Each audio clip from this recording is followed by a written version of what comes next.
আজ সকালে একটি মাত্র নাম আপনি পাঠ করুন, ইফতারের পূর্বেই আপনি ধনী হয়ে যাবেন ইনশাআল্লাহ, যদি নামটি পাঠ করতে পারেন। একেবারে বিশ্বাস নিয়ে, আস্থা নিয়ে, দৃঢ়তার সাথে পাঠ করতে পারেন, অবশ্যই আপনি ধনী হবেন, টাকা পয়সা আসতেই থাকবে। প্রিয় ভাই বোনেরা, পবিত্র রমাদানুল মাস চলছে, আপনি একটা সেকেন্ড সময় নষ্ট করবেন না। অনেক দামি এবং গুরুত্বপূর্ণ এই মাস, একটা সেকেন্ড নষ্ট করবেন না। আপনি চলতে ফিরতে উঠতে বসতে বেশি বেশি জিকির করবেন, আপনি তাসবিহ তাহলিল যা রয়েছে সব কিছু আপনি পাঠ করবেন। আল্লাহ রাব্বুল আলামিন আপনার উপর রাজি হয়ে যাবেন, খুশি হয়ে যাবেন। প্রিয় ভাই বোনেরা, আপনি যা বলবেন আল্লাহ রাব্বুল আলামিনের কাছে তাই আল্লাহ রাব্বুল আলামিন শুনবেন। তো প্রিয় ভাই বোনেরা, সেই নামটি পাঠ করার পূর্বে কি করতে হবে? উত্তম রূপে পবিত্রতা অর্জন করতে হবে। পবিত্রতা অর্জন করে পবিত্র স্থানে বসবেন, দাঁড়িয়ে যে কোনো অবস্থায় পড়া যাবে, তবে নির্জন একটি জায়গায় বসে কিবলামুখী হয়ে আমলটি করতে পারলে ভালো। প্রিয় ভাই বোনেরা, আমলটি করার শুরুতে কি পাঠ করবেন?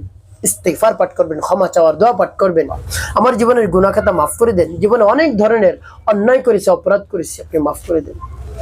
এভাবে আল্লাহ রাব্বুল আলামিনের কাছে বলবেন। তারপর তিনবার দুরূদ শরীফ সাল্লাল্লাহু আলাইহি ওয়াসাল্লাম, সাল্লাল্লাহু আলাইহি ওয়াসাল্লাম, সাল্লাল্লাহু আলাইহি ওয়াসাল্লাম, এভাবে ইস্তিগফার এবং দুরূদ শরীফ পাঠ করা হলে তারপর সেই নামটি পাঠ করবেন। প্রিয় ভাই বোনেরা, আল্লাহ রাব্বুল আলামিনের নামের কিন্তু অনেক শক্তি।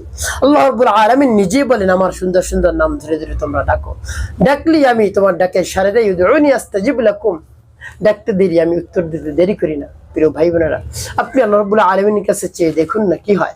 আল্লাহ রাব্বুল আলামিন আপনাকে ভরপুর দান করবেন। আমরা চাইতে জানি না, এই জন্য আমরা পাই না।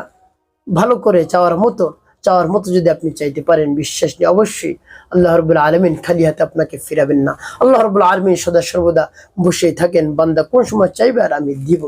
তো প্রিয় ভাই বোনেরা, এভাবে বিশ্বাস নিয়ে আমলটি আপনি করবেন। ইস্তিগফার দুরূদ শরীফ পাঠ করে হয়ে যাওয়ার পর তারপর সেই নামটি পাঠ করবেন।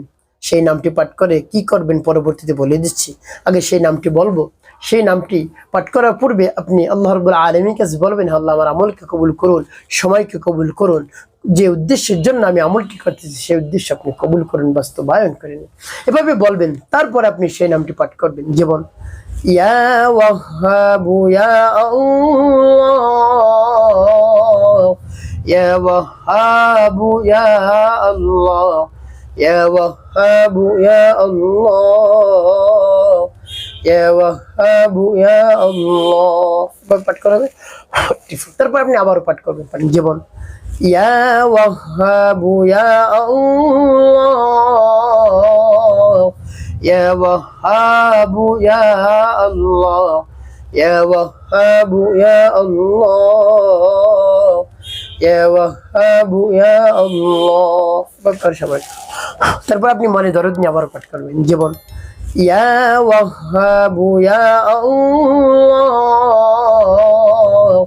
ইয়া ওয়াহ্হাবু ইয়া আল্লাহ, ইয়া ওয়াহ্হাবু ইয়া আল্লাহ, ইয়া ওয়াহ্হাবু ইয়া আল্লাহ। পাঠ করে সবাই। প্রিয় ভাই বোন, এভাবে কতবার পাঠ করবেন? 100 বার, বা উপরে যতবার পাঠ করতে পারেন, 1000, 2000, 3000, যতবার আপনার মন চায় আপনি পাঠ করতে পারেন, কোনো সমস্যা। যত বেশি পাঠ করবেন তত আপনার জন্য ভালো। কমপক্ষে আপনি 100 বার পাঠ করবেন। এভাবে পাঠ করে যখন হবে, শেষে 3 বার দুরূদ ইব্রাহিম পাঠ করবেন। আল্লাহুম্মা সাল্লি আলা মুহাম্মাদি ওয়া আলা আলি মুহাম্মাদ কামা সাল্লাইতা আলা ইব্রাহিম ওয়া আলা আলি ইব্রাহিম ইন্নাকা হামিদুম মাজিদ। আল্লাহুম্মা বারিক আলা মুহাম্মাদি ওয়া আলা আলি মুহাম্মাদ কামা বারাকতা আলা ইব্রাহিম ওয়া আলা আলি ইব্রাহিম ইন্নাকা হামিদুম মাজিদ। আল্লাহুম্মা সাল্লি আলা মুহাম্মাদি ওয়া আলা আলি মুহাম্মাদ কামা সাল্লাইতা على إبراهيم وعلى آل إبراهيم إنك حميد مجيد. اللهم بارك على محمد وعلى آل محمد كما باركت على إبراهيم وعلى آل إبراهيم إنك حميد مجيد. اللهم صل على محمد وعلى آل محمد كما صليت على إبراهيم وعلى آل إبراهيم إنك حميد مجيد. اللهم بارك على محمد وعلى آل محمد كما باركت على إبراهيم وعلى آل إبراهيم إنك حميد مجيد. এভাবে যখন দুরূদ ইব্রাহিম পাঠ করা হয়ে যাবে, তারপরে স্থানে বসে আল্লাহ রাব্বুল আলামিনের কাছে বলবেন, হে আল্লাহ, আজকে সকালবেলা আপনার নামের তাসবিহ আদায় করেছি, নাম পাঠ করেছি, আপনাকে স্মরণ করেছি, আপনি আমার মনের আশা আকাঙ্ক্ষা পূরণ করে দিন, আমাকে ধনী বানিয়ে দেন, অন্যের সম্পদের মালিক আপনি বানিয়ে দিন। এভাবে আল্লাহ রাব্বুল আলামিনের কাছে যদি বলতে পারেন, অবশ্যই আপনি উপকৃত হতে পারবেন, ধনী হয়ে যাবেন। ইফতারের পূর্ব মুহূর্তে ইনশাআল্লাহ টাকা আসতে থাকবে, দেখবেন। প্রিয় ভাই বোন, একটি কথা মনে রাখতে হবে, 5 ওয়াক্ত নামাজ আদায় করতে হবে, মানুষের কল্যাণে খেদমতে কাজ করবেন, অবশ্যই আপনার জীবন হবে সুখময় এবং শান্তিপূর্ণ।